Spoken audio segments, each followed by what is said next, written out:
Seluruh tempat merupakan tempat bermain yang asik, suasananya senang sekali. Apa kabar teman-teman? Ketemu lagi sama Sipo.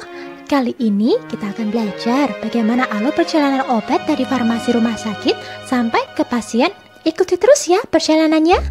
Let's go, check it out. Pernah nggak sih kalian berpikir bagaimana obat yang kita minum ketika kita sakit di rumah sakit didapatkan? Ternyata perjalanannya sangat panjang loh. Di era new normal, rumah sakit tentunya menerapkan prosedur kesehatan, menggunakan masker dan mencuci tangan. Dengan begitu, kita semua aman saat bekerja. Kita datang ke unit gudang farmasi di Rumah Sakit Romani, Kota Semarang. Di sini, melalui surat pemesanan, setelah obat dipesan, maka obat akan diproses dan dikirim oleh pihak PBS. Setelah obat pesanan datang, maka akan dicek oleh pihak gudang farmasi. Di sini obat akan dicek ulang sesuai dengan surat pengiriman barang ataupun kwitansi. Setelah pengecekan, maka obat yang datang akan dibuat faktur sesuai PBF melalui komputer sehingga bisa lebih mudah dan cepat dalam pembuatannya. Lalu, obat akan diberi label tanggal datang obat. Nah, ini nih obat yang sudah ditata rapi. Hihi. Oke, kali ini kita lanjutkan ke farmasi rawat inap. Let's go, come on!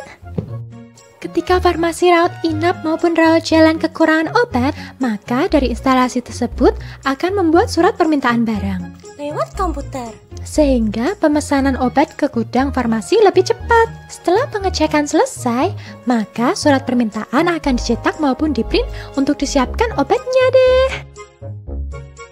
Setelah obat ataupun alat kesehatan selesai, maka siap didistribusikan ke masing-masing unit deh. Oke, teman-teman di farmasi rawat inap, di sini tugasnya untuk melayani pemberian obat pasien yang dirawat di rumah sakit. Gimana caranya ya? Oh iya, di rumah sakit ini sudah menerapkan e-resep.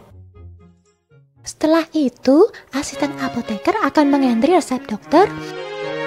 Dilanjutkan mencetak label ataupun etiket untuk obat.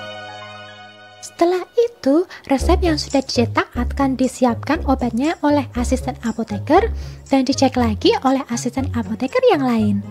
Dilakukan pencetakan obat di form KPO. Setelah pencatatan selesai, maka obat akan siap diantar ke masing-masing unit atau bangsal.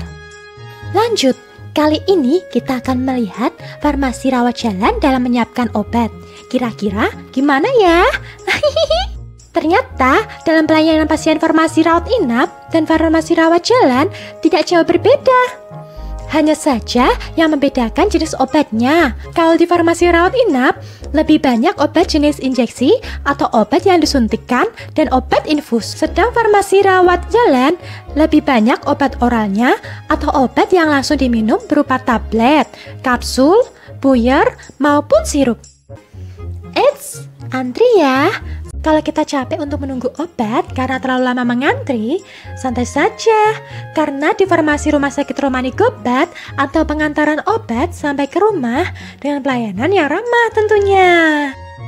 Ibu mau tanya, apa sih bedanya suplemen sama obat?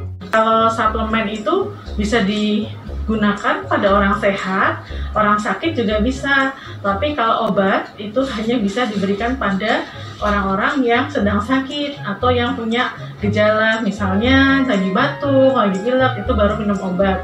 Tapi kalau suplemen itu hanya diperuntukkan untuk orang sehat bisa, orang sakit bisa. Obat itu ada dosisnya, misalnya paracetamol itu ada kekuatan dosisnya 500 ml, harus dari anjuran dokter tersebut. Jadi tidak boleh asal minum. Tapi kalau suplemen itu tidak ada dosisnya, jadi dia adalah kombinasi dari beberapa bahan-bahan alami. Gimana teman-teman? Belajar hari ini menyenangkan bukan? Jangan lupa like, share, dan komen. Oh iya, kalau ke rumah-rumah jangan lupa pakai masker ya, dan selalu menjaga kesehatan.